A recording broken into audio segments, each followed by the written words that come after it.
அன்பின் திருச்சபை மக்களே, உங்கள் யாவரும் இறைமகன் இயேசு கிறிஸ்துவின் தான் நாமத்தில் அன்போடு இந்த காலை நேரத்தில் வாழ்த்தி வரவேற்கிறேன்.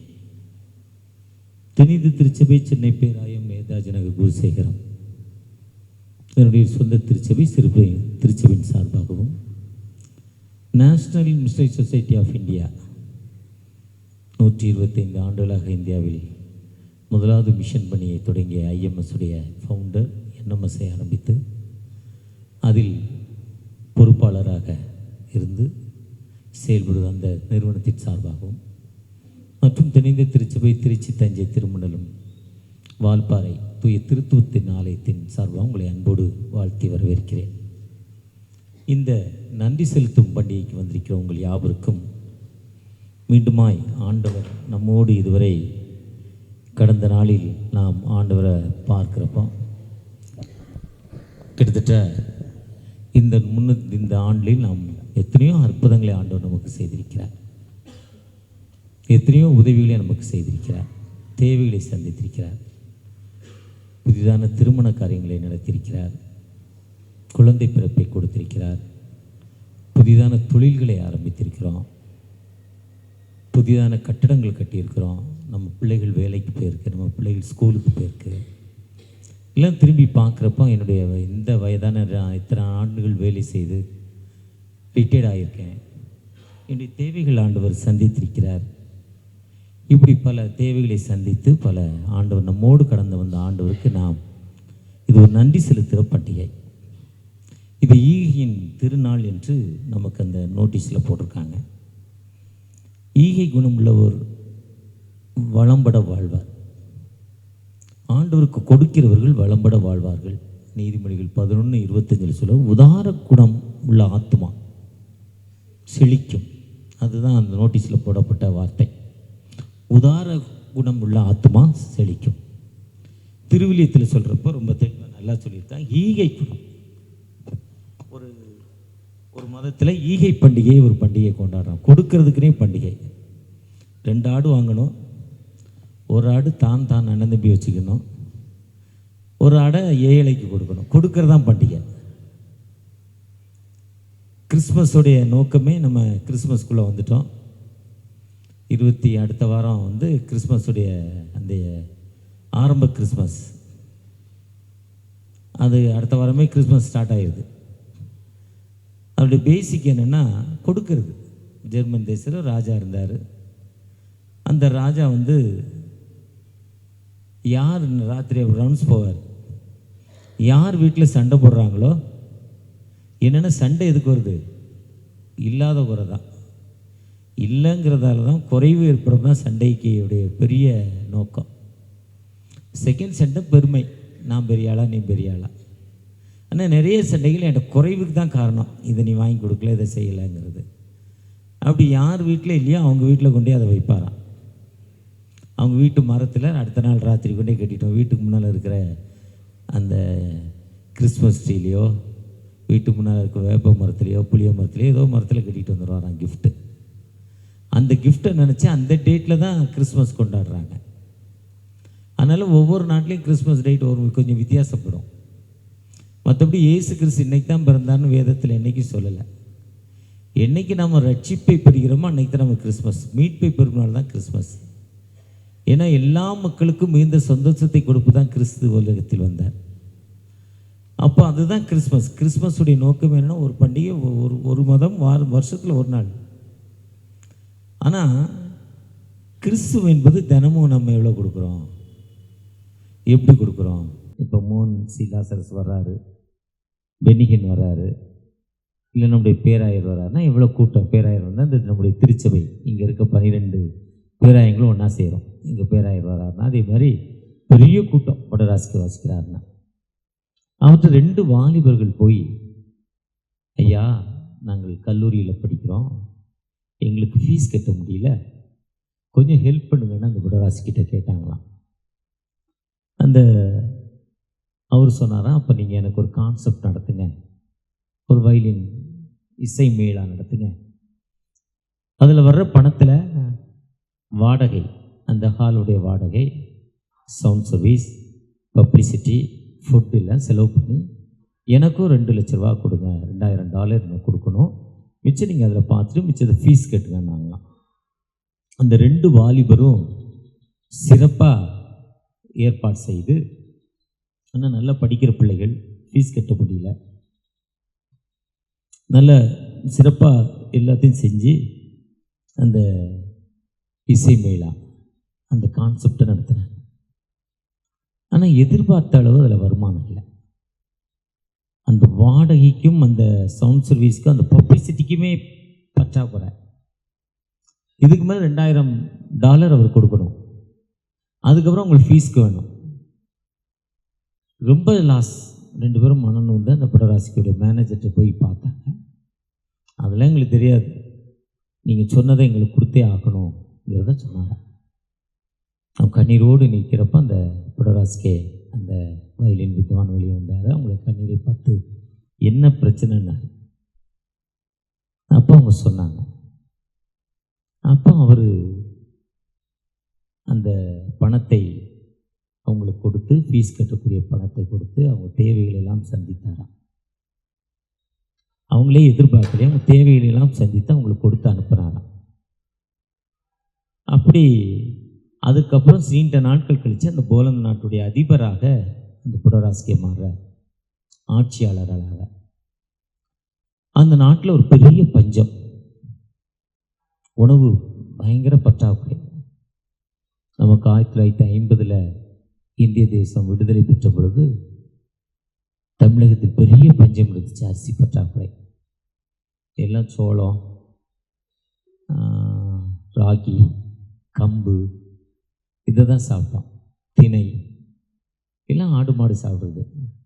ஆனால் இன்றைக்கி சோள தோசை வந்து சாதா தோசை A2Bயில் 120 ரூபான்னா, சோளத்தில் சுட்ட தோசை இன்றைக்கி A2Bயில் 350 ரூபா. நேற்று ராகி பக்கோடா வாங்கினேன் எங்கள் கோயம்புத்தூரில், 850 ரூபாய் ஒரு கிலோ. ஒரு காலத்தில் அது சீப், ரொம்ப குறைவு. ஆனால் இன்றைக்கி தான் சத்தான உணவுன்னு டாக்டர் ஒரு வேளை ராகி சாப்பிடு, ஒரு நாள் கோதுமை சாப்பிடு, ஒரு வேளை தெனை சாப்பிடு, ஒரு நாள் கம்பு சாப்பிடு. இப்போ எனக்கு பேக் பெயின் இருக்குது, பேக் பெயினுக்கு பெஸ்ட்டு மருந்து என்னென்னா கருப்பு காணம், கருப்பு கொள்ளு.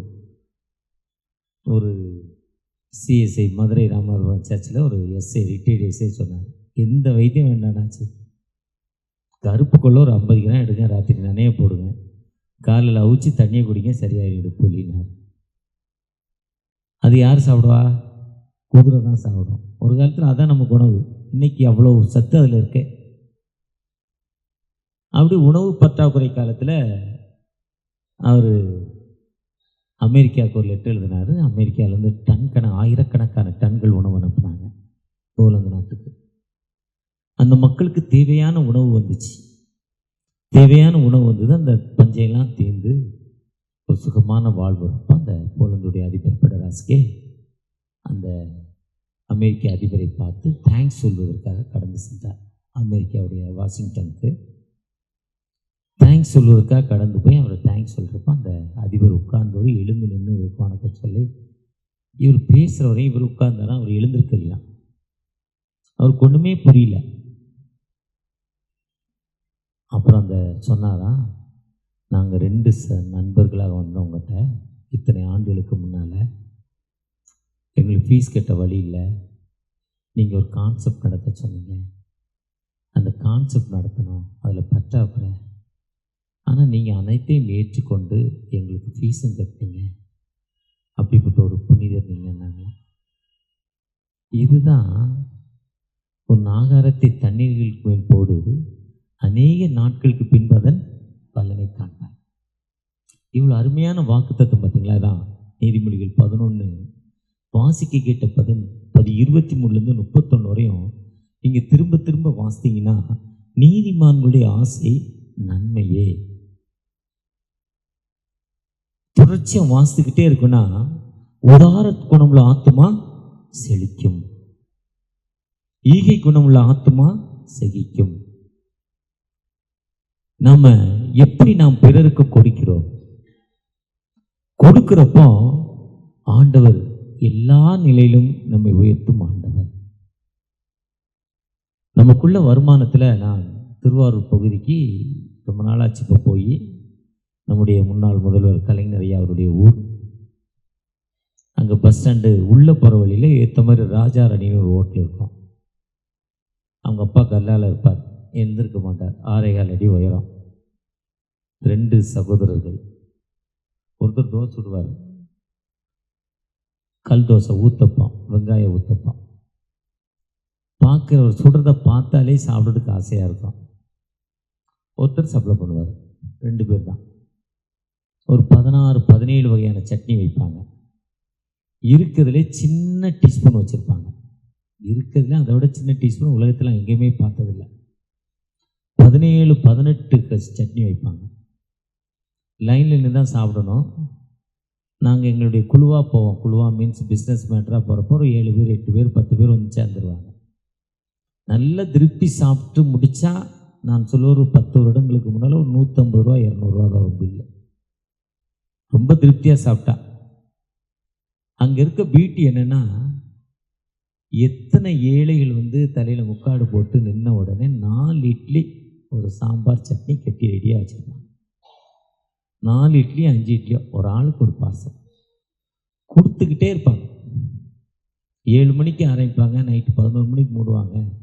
அதில் பல டைம் நாங்கள் சாப்பிட போயிருக்கோம். எந்த டைம் போனாலும் எத்தனை ஏழைகள் வந்தாலும் அங்கே வேளாங்கண்ணிக்கு வருவாங்க, நாகப்பட்டினத்துக்கு வருவாங்க. இயேசு கிறிஸ்து சொல்கிறப்போ, மத்தேயு 6ஆம் அதிகாரத்தில் சொல்கிறப்போ, வலது கை கொடுக்கறதை அதில் சொல்வார், நீயோ ஜெபம் பண்ணும்போது. ரொம்ப வித்தியாசமான ஒரு மலை பிரசங்கம் அது. நீயோ உபவாசிக்கும் போது, நீயோன்னு சொல்லுவார். அதில் மத்தேயு 6:1 வாசிங்க. தனுஷர் காண வேண்டும் என்று யார் பார்க்கணுங்கிறதபடி நம்ம என்ன பண்ணக்கூடாது, உங்கள் தர்மத்தை செய்யாதபடி எச்சரிக்கையாக இருங்கள். செய்தால் ஆகையால் நீ தர்மம் செய்யும் போது, நான் தர்மம் செய்யும் போது, நாம் நம்முடைய தர்மம் எப்படிப்பட்ட ஒரு தர்மமாய் காணப்படுகிறது? ஆண்டவர் எனக்கு இறங்கி செய்த நன்மைகளை நினைத்து இன்று நன்றி செலுத்த வந்திருக்கிறோம். அந்த நன்மையின்படி ஆண்டவர் எனக்கு எத்தனை நன்மைகளை செய்திருக்கிறார். கடந்த மாதத்தில் எங்களுடைய கம்பெனியில் 3 பவர் வரும். ஒரு மாதத்திற்கு 3 லட்சமோ 5 லட்சம், மொத்தத்தில் 5 lakhs மேலே கரண்ட் பில்னு நினைக்கிறேன். ஒரு இடத்துல ஃபயர் ஆகுது, பக்கத்தில் கிச்சனுக்குள்ளே பெரிய சிலிண்டர் இருக்குது. இந்த பக்கம் 50 கிலோ சிலிண்டர் ஓடிக்கிட்டு இருக்கு. அந்த பக்கம் திடீர்னு அதில் ஃபயர் ஆகுது. கிட்டத்தட்ட அந்த ஃபயர் வெடித்து 5 அடி தூரத்துக்கு அது வெடிச்சு நெருப்பு வருது. 5 அடி தூரத்துக்கு அது அந்த ஃபயருடைய தன்மை ப்ளூ ஃப்ளேம் அப்படி வெடிக்குது, எரிஞ்சு கொண்டே இருக்கு. ஒரு 10 தீயணைப்பானைகளை வச்சு அணைச்சானையில். ஆனால் அந்த எல்லையை தாண்டி அந்த ஃபயர் வரல, அந்த எல்லைக்குள்ளே தான் இருக்குது. ஒருவேளை அது தாண்டி வந்திருக்குன்னா எளிதில் தீப்பற்றக்கூடிய நிறைய பொருள், சாக்கு, பிளாஸ்டிக் பை, கேஸ், இப்படி நிறைய பொருள் இருந்துச்சு. கேஸ்லாம் என்ன ஆகும், ஆனால் எத்தனையோ கிருபையினால் ஆண்டவர் பாதுகாத்திருக்கிறார். நினைத்தே பார்க்க முடியல. நான் உள்ளே இருக்கிறேன், 4:30 ஒரு 4:30 மணி ஈவினிங், நினச்சே பார்க்க முடியல. இவ்வளோ பெரிய நன்மைக்கு அந்த ஃபயர் எரிஞ்ச இடத்துல அந்த சுவிட்ச் போர்டு அந்த எல்லாமே மெல்ட் ஆயிடுச்சு. மீட்ரு இந்த இடமே தெரியாமல் ஆயிட்டு, மீட்ரு எப்போ இருந்ததா இல்லையாங்கிற அளவுக்கு ஆயிடுச்சு. அப்போ ஆண்டவர் நமக்கு எத்தனை நன்மைகளை செய்திருக்க, ஆண்டவருக்கு நாம் எப்படிப்பட்ட காணப்படுகிறோம். அப்படி ஈகை குணம் என்பது நாம் பிறருக்கு எப்படி கொடுக்கிறோம். இச்சிறியவர்களுக்கு எதை செய்தாயோ அது எனக்கே செய்தாய். ஆண்டவருடைய ஈகை குணம் என்பது அந்த யோவான் 6ஆம் அதிகாரத்தை மறக்க முடியாத ஒன்று. தூரமாக பார்க்கிறாரு. மத்தேயு 14:14 வாசித்தீங்கன்னா, மனதுருகும் ஆண்டவர், he had compassion Lord, மனதுருகும் ஆண்டவர், மனதுருக்கத்தின் ஆண்டவர். அந்த மன உருக்கத்தின் அடிப்படையில் தான் அங்கே இருக்க திரளான ஜனங்களை பார்த்து இவங்களுக்கு ஏதாவது கொடுக்கலாமா? அப்போ நம்முடைய எண்ணம் எப்படி இருக்கணும்னா, நாமட்ட இருக்கிறத எடுத்து யாருக்காவது ஏதாவது கொடுக்கணுங்கிற ஒரு குவாலிட்டி எண்ணம் இருக்கணும். அந்த எண்ணம் மட்டும்தான் முன்னேற்ற முடியும். 40 நாட்கள் 47, இப்போ நம்ம கிறிஸ்மஸ் முடிஞ்சோன்னா ஃபாஸ்டிங் நம்ம 47 நாட்கள் லெந்தில் ஆரம்பிச்சிடும். நான் இப்போவே என்ன ஆரம்பிச்சிட்டேன், 47 நாட்கள் கோயிலுக்கு போகணும். காலைல 5 மணிக்கு எந்திரிச்சு போகணுங்கிறது அவ்வளோ கஷ்டம் எனக்கு.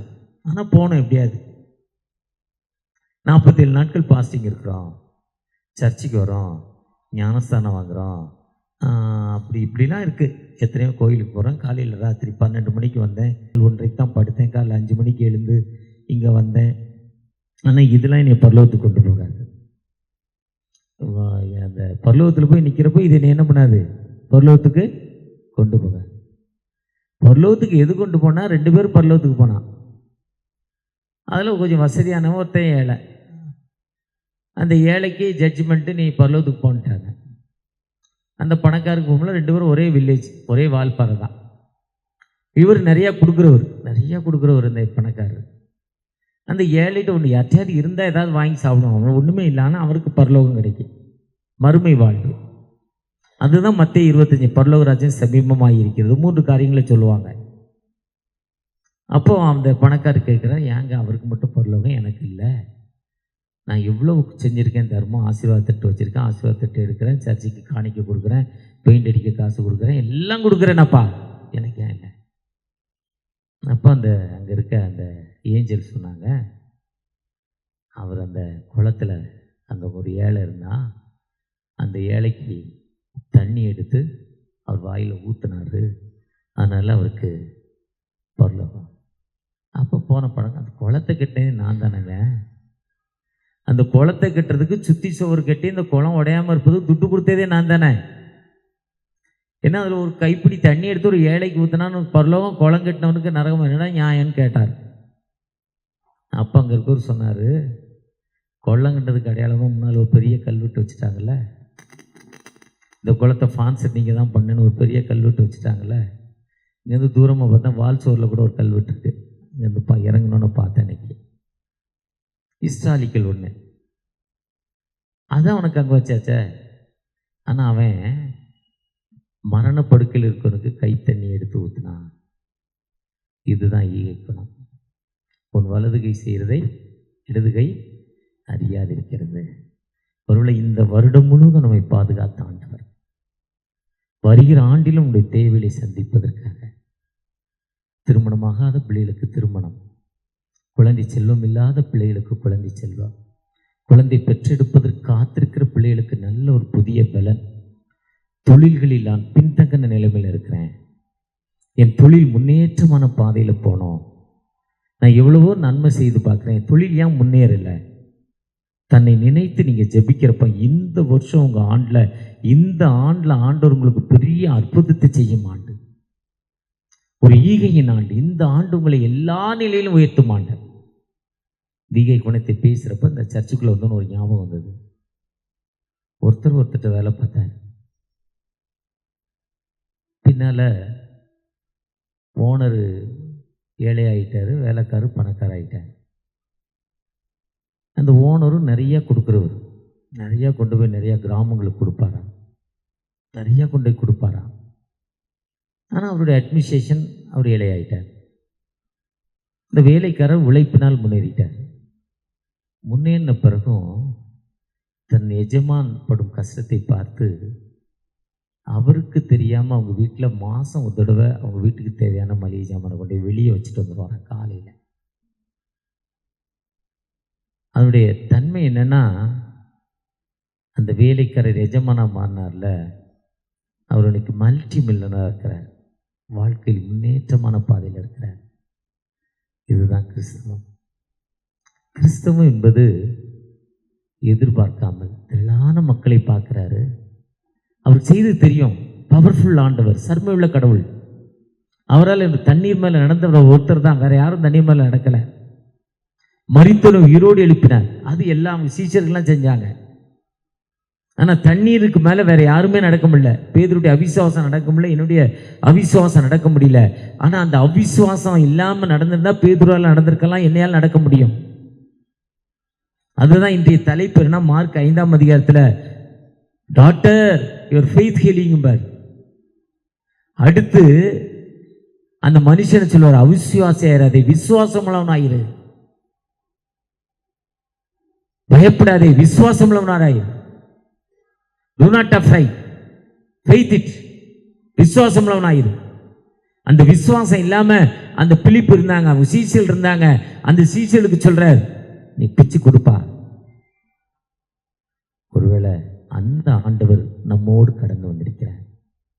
ஆண்டவர் எனக்கு செய்த நன்மைகளை நினைத்து நாம் திருச்சபைக்கு கொடுப்பதன் மூலம் திருச்சபை நிறைய மிஷனரிகள் கொடுக்குறாங்க, நிறைய மிஷன் சப்போர்ட் பண்ணுறாங்க, நிறைய ஏழை மக்களுக்கு கொடுக்குறாங்க, ஸ்காலர்ஷிப் கொடுக்குறாங்க, ஸ்கூலுக்கு கிறிஸ்மஸ் காலங்கள் நிறைய ஏழைகளுக்கு கிஃப்ட் கொடுக்குறாங்க, நிறைய மிஷன் கொடுக்குறாங்க. அப்படி கொடுப்பதில் ஆண்டவர் நம்மை உயர்த்த மாட்டவர். நாம் எப்படிப்பட்ட மக்களாய் காணப்படுவோம்? நான் சாரா டக்கரில் செக்ரட்டரி அண்ட் ட்ரெஷரர் நவ் பாளையங்கோட்டையில் அதே மாதிரி ப்ரொமோஷன் ஒர்க்கு போய் அந்த டக்கர்ஸ் இங்கிலாண்டில் பண்ணார். சர்ச்சுக்குள்ள இந்த 2 காலும் முடமான அந்த சாரா கேட்டுட்டு 2 காலம் நடக்க முடியாது. அந்த அம்மா வரல. அன்னைக்கு 40 சவர நகை கொடுத்தாங்களாம். அந்த அம்மாட்ட இருந்ததை எல்லாத்தையும் கலெக்ட் பண்ணாங்களாம். பிறந்த நாளைக்கு எனக்கு கொடுங்க கிஃப்ட், சொந்தக்காரங்களாம் இந்த நாங்கள் ஆரம்பிக்க போகிறோம் கொடுங்கன்னாங்களாம். அந்த பணத்தை கொடுத்து அங்கே ஆரம்பித்ததால தான் ஏழை பெண்கள் படிக்கிறாங்க. இன்னைக்கு தலைவர்களுக்கு அது தெரியல. இன்னைக்கு தலைவர்களாகிய நாங்கள் அதை வருமானம் உள்ள இடமாய் மாற்றி கொண்டிருக்கிறோம். எங்களுடைய தேவைகளை சந்திக்க இடமாய் மாற்றி கொண்டிருக்கிறோம். ஏழையை படிக்க வைக்கல, ஏழைக்கு கொடுக்க மாட்டோம். அதில் நிறைய சட்டம் பேசுகிறோம், லா பேசுகிறோம். அந்த அம்மா அப்படி அர்ப்பணிப்போது செய்ததில் 125 ஆண்டுகள் அந்த அம்மாவுடைய பெயர் நிற்குது. அந்த ஆத்மா செழிச்சிருக்கு. அதே மாதிரி இன்னைக்கு திருச்சபையில் நாம் கொடுப்போம். இந்த வருமானத்தின் மூலம் திருச்சபையுடைய வருமானம் கூடிக்கொண்டிருக்க ஒரு விசை ஆண்டவரை நோக்கி, தகப்பனே இந்த ஈகை குணத்தை எங்களுக்கு தாங்க தகப்பனே என்று நோக்கி பார்ப்போமா? பார்க்கிறப்போ நிச்சயமாக ஒரு விடுதலை கொடுக்கும். ஒரு உயிருள்ள ஆண்டவர் நம்மோடு இருக்கிறார். அந்த ஆண்டவரை நோக்கி பார்க்கப்போமா? ஆம் தகப்பனே, உம்மை நோக்கி அழைக்கிறப்பா. நான் இந்த வருஷத்தில் பட்ட கஷ்டங்களை எனக்கு விடுதலை தாங்கப்பா. இதோ இந்த நடக்கிற இந்த ஈகை திருநாளில், இந்த தோத்திர பண்டிகையில்ப்பா என்னை அர்ப்பணிக்கிறேன். நான் கொண்டு வந்த காணிக்கையோ சிறிதுப்பா, அதை பல மடங்கி பெரிதாக்கி நான் எடுத்து செல்ல எனக்கு கிருபை செய்யப்பா. இது மூலம் எனக்கு பிளெஸிங் தாங்க. அன்னாள் ஜெபித்தாங்க, பிள்ளையே உமக்கு கொடுக்கிறேன்னு ஜெபித்த பொழுது அன்னாளுக்கு ஒரு குழந்தை பாக்கியம். அப்படி அர்ப்பணிப்போடு ஜெபிக்கிற அந்த பிள்ளைகளுக்கு தகப்பன ஒரு விசை கூட தகப்பன தன் மகனையே ஈவாய் உம்முடைய ஊழியத்திற்கு கொடுத்த ஆபிரகாமே, முற்பிதாக்களின் லைன்ல முதல் வரிசையில் ஆபிரகாமை கொடுத்தீங்க. அப்படி அன்பு பிள்ளைகள் கொடுக்கிற அந்த பிள்ளைகளுக்காக கண்ணீரான வாழ்வுல, வேதனையான வாழ்வுல எத்தனையோ வியாதிகள் எனக்கு இல்லை இருக்குப்பா. விசுவாசத்தும் உன்னை தொடுகிறேன் என்று சொல்லி தொட்ட அந்த அன்பு மகளுக்கு ஒரு விடுதல், ஒரு அற்புதம் கொடுங்கப்பா. ஆசீர்வதிங்க, வழி நடத்துங்க. மீட்பர் இயேசு மூலம் ஜெபம் கேளும் அன்பின் தகப்பனே, ஆமென். அறுவடை மிகு